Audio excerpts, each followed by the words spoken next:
আলহামদুলিল্লাহ কিছু সুন্দরের আভাস আমরা দেখতে পাচ্ছি। আমি দেখলাম উনি জামের ভিতরে আটকে আছেন, ব্যক্তিগত গাড়ি ব্যবহার করতেছেন। হ্যাঁ, অন্য মন্ত্রীরা গেলে, এমপিরা গেলে, প্রধানমন্ত্রী গেলে রাস্তাঘাট সব জাম লেগে যায়, মানুষজনের চলাচল সম্পূর্ণ নিষেধ, কিন্তু উনি সাধারণ মানুষের মতোই চলাচল করতেছেন। মাত্র 8, 10টা, 15টা, 20টা গাড়ি নিয়ে যারা চলতো, মাত্র 4টা গাড়ি রেখে দিয়েছেন, আর বাকি সব গাড়ি বিদায় করে দিয়েছেন এবং নিজের গাড়িতে চলতেছেন, নিজের তেল খরচ করে চলতেছেন। এই যে ভালো কিছু নেয়া, জামাতের এমপি মন্ত্রীরা তারা বলেছেন আমরা ট্যাক্স ফ্রি কোনো গাড়ি নেব না, প্লট নেব না। আলহামদুলিল্লাহ বিএনপির পক্ষ থেকে এটা সিদ্ধান্ত হয়েছে, তারাও কোনো প্লট নেবে না, ট্যাক্স ফ্রি গাড়ি নেবে না। এই যে পরিবর্তন কিছু আমরা দেখতেছি, এর মাধ্যমে আমরা নতুন এক বাংলাদেশের আভাস পাচ্ছি, যেটা সম্প্রীতির বাংলাদেশ, যেই বাংলাদেশে কল্যাণকর একটি রাষ্ট্র কায়েম হবে, মানবিক একটি রাষ্ট্র কায়েম হবে, এমন সুন্দর কিছু আভাস আমরা দেখতে পাচ্ছি।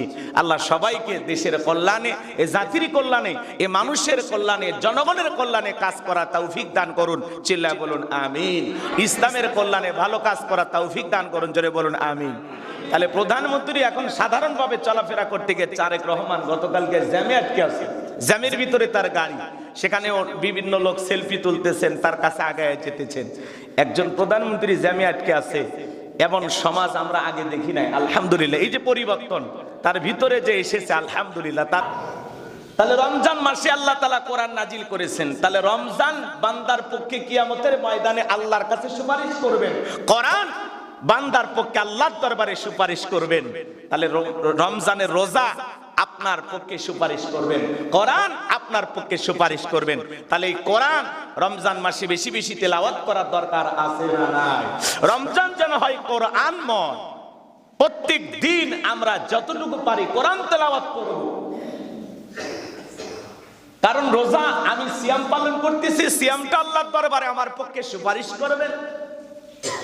আমি কোরআন তেলাওয়াত করব, কোরআনও আমার পক্ষে আল্লাহর দরবারে সুপারিশ করবেন। এই দুইটা জিনিসের সুপারিশ আমাদের দরকার আছে না নাই? তাহলে আমরা সিয়াম পালন করব, রোজাও আমার পক্ষে সুপারিশ করবে, আমি কোরআন তেলাওয়াত করব, কোরআনুল কারীমও কিয়ামতের ময়দানে আমার পক্ষে সুপারিশ করবেন আমাকে জান্নাতে নিয়ে যাওয়ার জন্য। চিৎকার মেরে বলুন সুবহানাল্লাহ।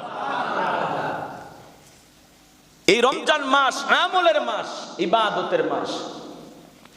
আজকে আমরা রমজান মাসে আমল করতে চাই না, নানা দ্বিধা দ্বন্দ্ব নিয়ে আমরা ব্যস্ত থাকি। রমজান যায় আসে, আমাদের ভিতরে পরিবর্তন আসে না। সিয়ামের কত গুরুত্ব বলতেছে হুজুর, রমজান মাসে শয়তানকে বন্দী করেছেন আল্লাহ রাব্বুল আলামিন, বড় শয়তানগুলোকে শিকল দিয়ে বন্দী করা হয়েছে, এরপরেও শয়তানি কমে না। এরপরে দেখতেছি নানান ধরনের অপরাধ। আহারে, যেই অবস্থা বাংলাদেশে শুরু হয়ে গেছে, যদিও নতুন প্রধানমন্ত্রী তারেক রহমান ঘোষণা করেছেন বাজার যেন নিয়ন্ত্রণে থাকে, দ্রব্যমূল্যের বাজারে যেন নিয়ন্ত্রণে থাকে, জনগণের হাতের নাগালে থাকে। এরপরেও দেখেন লেবুর হালি 100 ছড়ায় গেছে, মনে হয় স্বর্ণের মতো লেবুর অবস্থা হয়ে গেছে। রমজান মাসে আল্লাহর বান্দারা একটু রোজা থেকে, মানে ইফতারের সময় যদি এক গিলাস শরবত বানায় খাইতে পারে, একটু রোজাদারের জন্য তৃপ্তি লাগে, ভালো লাগে, খাইতে একটু মজা লাগে। আর সেই লেবু গত কয়েকদিন আগেও দেখবেন যেই লেবু 20 টাকা 12 টাকা হালি কেউ নেয় না, রমজান আসলে সেই লেবু 100 টাকা ছাড়ায় গেছে। ঢাকা শহরে ভোক্তা অধিকারে যারা আছেন অভিযান চালাইতেছেন, একজনকে ধরছে, এই বেটা লেবু যে কিনছো কত? কয় 6000 টাকা দিয়ে এক বস্তা কিনছি। এক বস্তায় আছে কত? কয় 300। তাহলে পিস কত বললো? কয় 24 টাকা কিনতেই পড়ছে, 20 টাকা কিনতেই পড়ছে, আমরা 24 টাকা করে বিক্রি করতেছি। এই যে অভিযোগ দিতেছেন, অথচ খবর নিয়ে দেখেন বলতেছে 6000 দিয়ে কিনছো, আর রসিদ কোথায়? তুমি যে কিনছো মহাজনের কাছ থেকে, রসিদটা কই? কয় রসিদ না, এগুলো রসিদ দেয় না। কি বাটপারি আর কি ধোঁকাবাজি! রমজান মাসে কতটা মিথ্যা কথা মানুষ বলে, কথা বলেন না কেন? এই সমস্ত কালো বাজার ব্যবসায়ীদের সিন্ডিকেট ভেঙে দিতে হবে, নতুন বাংলাদেশ গড়তে হবে। এ সমস্ত বাজার ব্যবসায়ী যারা বাজারগুলো নিয়ন্ত্রণ করে, এদেরকে ধরে ধরে 6 মাস 1 বছর জেলখানায় রাখা লাগবে, আর 2-4 হাজার টাকা জরিমানা নাই। এই অসাধু বাজার ব্যবসায়ী, এরা কোটি কোটি টাকার মালিক, ওদেরকে একবারে 50 লাখ, 1 কোটি 2 কোটি করে জরিমানা করা লাগবে, যাতে 1 বছর জরিমানা দিয়া সারা জীবন পর্যন্ত আর শিক্ষা হয়। কথা বলেন ঠিক কিনা? এই 2000-5000 টাকা জরিমানা করে কোনো লাভ হবে না। এজন্য ভোক্তা অধিকারে যারা আছেন ভাই, জরিমানাটা একটু বেশি করে করেন। 2000, 5000, 6000 নয়, 2 লাখ 3 লাখ করে নেন। এই জন্য আমরা হতাশাগ্রস্ত হই। রমজান মাস পবিত্র মাস, রমাদান মাস ইবাদতের মাস। পৃথিবীর অন্যান্য রাষ্ট্রে মানুষ চিন্তা করে যাতে দ্রব্যমূল্য নিয়ন্ত্রণে থাকে, অন্যান্য রাষ্ট্রে জিনিসের দাম কমায় দেওয়া হয়। সোনার মক্কা মদিনায় যাবেন, দেখবেন রোজাদারকে ইফতারি করার জন্য মানুষ পাগল পারা হয়ে গেছে। রোজাদারকে একটু খেজুর হাতিয়ে দেওয়ার জন্য মানুষ রাস্তায় দাঁড়ায় থাকে, বিরিয়ানি বাকাইয়া রাস্তায় দাঁড়ায় থাকে রোজাদারকে দেওয়ার জন্য। সুবহানাল্লাহ। দেখবেন রাস্তার মোড়ে মোড়ে আপনাকে খেজুর দেওয়ার জন্য, আপনাকে বিরিয়ানি দেওয়ার জন্য, নিজেরা বাড়িতে রান্না করে সেই খাবার আপনাকে দেওয়ার জন্য রাস্তায় রাস্তায় দাঁড়িয়ে আছে, আপনাকে ফ্রি খাবার খাওয়ানো। আলহামদুলিল্লাহ, এই দৃশ্য আমরা দেখতে পাই। আর বাংলাদেশে আহারে এমনও মুসলমান আমরা আছি, রোজা আছে, সেই মানুষটাকে আমরা একটু সব জিনিসের দাম একটু নিয়ন্ত্রণে রেখে যাদের রোজাদার খেয়ে পরে সুন্দর করে রোজাগুলো রাখতে পারে, আমরা সেই বিষয়গুলো খেয়াল রাখি না। আল্লাহ যেন এই সমস্ত বাজারে ব্যবসায়ীদেরকে হেদায়েত দান করেন। জোরে বলেন আমিন। আর একটু জোরে বলেন আমিন। তাহলে ভাইয়ের আমার, রমাদান মাস এমন একটি মাস যেই মাসে আমরা আলাদা একটা তৃপ্তি পাই, আলাদা একটা শান্তি পাই, যা অন্য মাসে পাই না।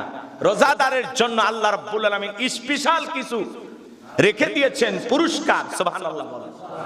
রোজাদারের পুরস্কার হলো, রোজাদার যেই জান্নাতে প্রবেশ করবেন, রোজার পুরস্কার জান্নাত। সুবহানাল্লাহ বলেন। যে আল্লাহর জন্য রোজা রাখবে, রোজাদারের পুরস্কার হলো জান্নাত। আর জান্নাতে যাওয়ার জন্য রোজাদারের জন্য আল্লাহ রাব্বুল আলামিন স্পেশাল একটা দরজা রেখে দিয়েছেন, স্পেশাল একটা ভিআইপি গেট বানায় রাখছেন, যেই দরজার নাম হলো রাইয়ান। এই রাইয়ান নামক দরজা দিয়া শুধু রোজাদাররা প্রবেশ করবেন। চিৎকার মেরে বলুন সুবহানাল্লাহ। এরপরে এই দরজা লাগিয়ে দেওয়া হবে, আর কোন মানুষ এই দরজা দিয়ে প্রবেশ করতে পারবে না, শুধু রোজাদারেরাই প্রবেশ করার পরে গেটটা লাগিয়ে দেওয়া হবে। বলুন সুবহানাল্লাহ। সম্মানিত হাজিরিন, রোজাদারের কেমন পুরস্কার, রোজাদারদের কেমন খুশি, কেমন আনন্দ। রোজাদারের জন্য 2টা খুশি আল্লাহ রাব্বুল আলামিন বিশ্ব নবীর মাধ্যমে হাদিস শরীফের ভিতরে জানায় দিয়েছেন। আমার নবী বলেন হাদিস শরীফের ভিতরে, লিসসাইমি ফারহাতানি, ফারহাতুন ইনদা ফিতরি ওয়া ফারহাতুন ইনদা লিকা রাব্বি। রোজাদারের 2টা খুশি।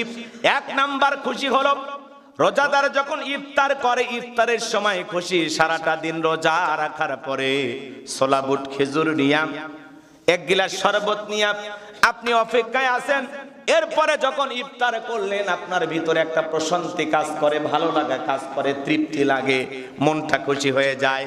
আর একটা খুশি হলো ঈদের সময়, ফারহাতুন ইনদা ফিতরি। এর মাধ্যমে ইফতারিকে বোঝানো হয়েছে। আবার আমরা 30টা দিন 29টা দিন সিয়াম পালন করার পরে যে খুশির একটা দিন পাই, ঈদুল ফিতর, এটাকে বোঝানো হয়েছে। সুবহানাল্লাহ বলেন। এরপরে রোজাদারের সবচাইতে বড় খুশি, সবচাইতে আনন্দের বিষয়, রোজাদার বান্দার সাথে আল্লাহ রাব্বুল আলামিন সাক্ষাৎ করবেন। বলুন সুবহানাল্লাহ।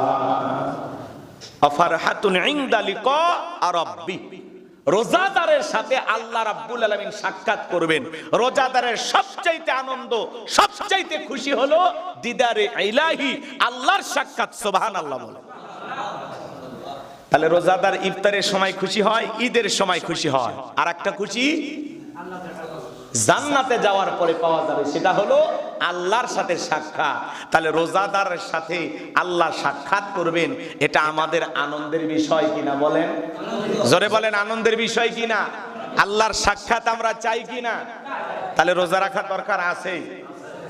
রোজা রাখবো তো ইনশাআল্লাহ। এই রমাদান আমাদের কাছ থেকে চলে যাবে। দেখতে দেখতে আজকে 2য় রমাদান।